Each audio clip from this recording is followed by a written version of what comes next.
con 23.475 cosechadoras.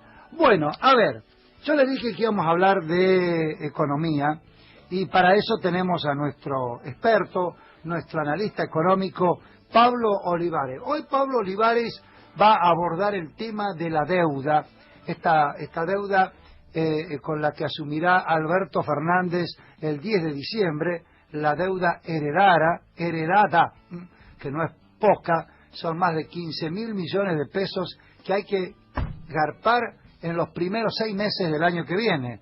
Por supuesto, no vamos a entrar en default, pero algún tipo de renegociación habrá que hacer, ¿verdad, Pablo?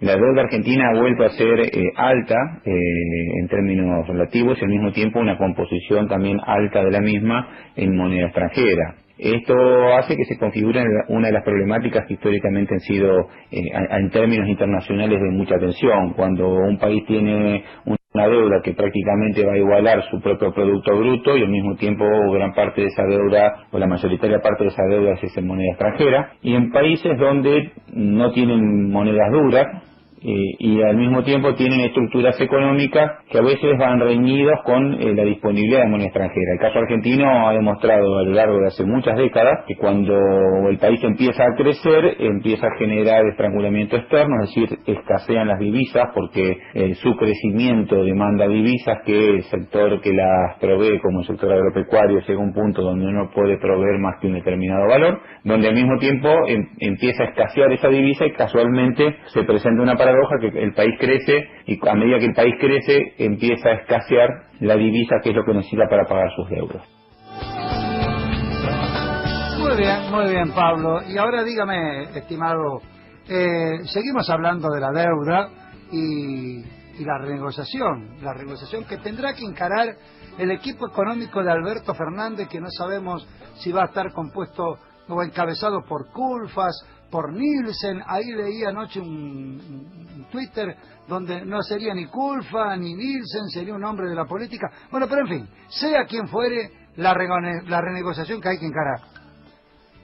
Entonces ahí ese volumen alto de la deuda se combina con el problema de que una parte importante de esa deuda vence en los próximos 6 meses. Esto lleva a que, por eso decía que es un tema de agenda inmediata de los próximos meses. Y aparece como 3 grandes temas que quisiera tocar. Uno es el dilema de cuál es el mal menor. El dilema de defaultear y después renegociar, o renegociar sin defaultear, porque si hay algo que hay un consenso es que la deuda en los términos de los vencimientos que tenemos no va a ser posible pagar. Y se plantea este dilema que tiene que ver con la táctica o la estrategia hacia adelante, es decir, defaultear y luego renegociar, que es lo que cualquier acreedor privado, cualquiera que asesore a alguien que necesita renegociar su deuda, le diría es primero dejar de pagar y después sentarte a negociar, porque así se tiene una mayor posición de fortaleza a la hora de negociar, pero en términos internacionales tiene otros efectos geopolíticos. Entonces la alternativa es renegociar pero sin defaultear, pero dado que los vencimientos son muy cercanos, eso lleva a otro problema de renegociar a las apuradas. Y todos sabemos que cuando alguien renegocia a las apuradas, no es buena la situación a la que va el objetivo a alcanzar, no va a ser bueno, porque cuando uno renegoció en condiciones de apuros no va a tener una buena solución.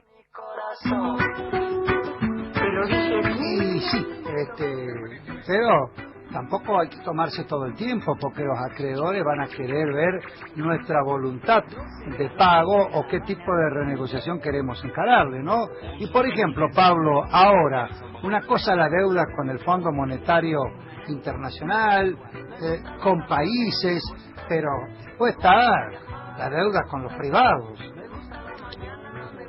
Pero distinto es la renegociación con la deuda que está en el mercado, es decir, la deuda que asumió el país al emitir bonos. Esos bonos se encuentran en manos de inversores privados, en una multiplicidad de inversores privados, donde renegociar tiene el problema de que no se renegocia con uno. En los propios prospectos de emisión está contemplada la manera en cómo se haría esa renegociación, que implica presentar alternativas y donde, en el caso de haber una mayoría que acepte esas nuevas condiciones, hay una sucesión de mayorías necesarias esas nuevas condiciones son aplicables a todos. Fue una de las principales debilidades que hubo en la deuda de los años 90 y que cuando se renegoció durante la gestión de Néstor Kirchner, al no haber existido esa cláusula en los títulos que se renegociaron, dio lugar luego a la aparición de los holdouts, de aquella parte de los bonos que quedaron fuera de la renegociación de la deuda y que plantearon que no les era imponibles a ellos las cláusulas de la renegociación. En este caso, los bonos que se renegociarían tendrían esa cláusula,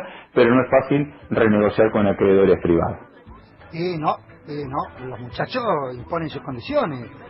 Compraron bonos, compraron títulos. Está bien, muchas veces se compran bonos o títulos que se llaman tóxicos en el lenguaje financiero, en el argot financiero, y usted corre riesgos.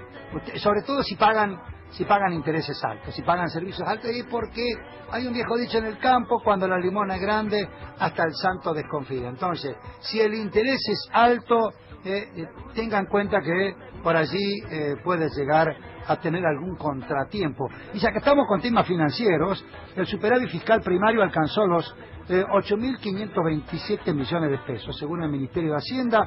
Acumula un saldo positivo de 31.000 millones de pesos.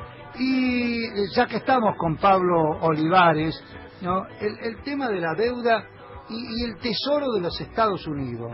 ¿Vos crees, Pablo, que el Tesoro de los Estados Unidos va a tener que intervenir en este caso? Está la magnitud de la deuda argentina y de la dificultad de renegociar, que posiblemente el Tesoro de los Estados Unidos pueda llegar a ser un actor a veces necesario, o diría la última carta para poder llegar a un acuerdo.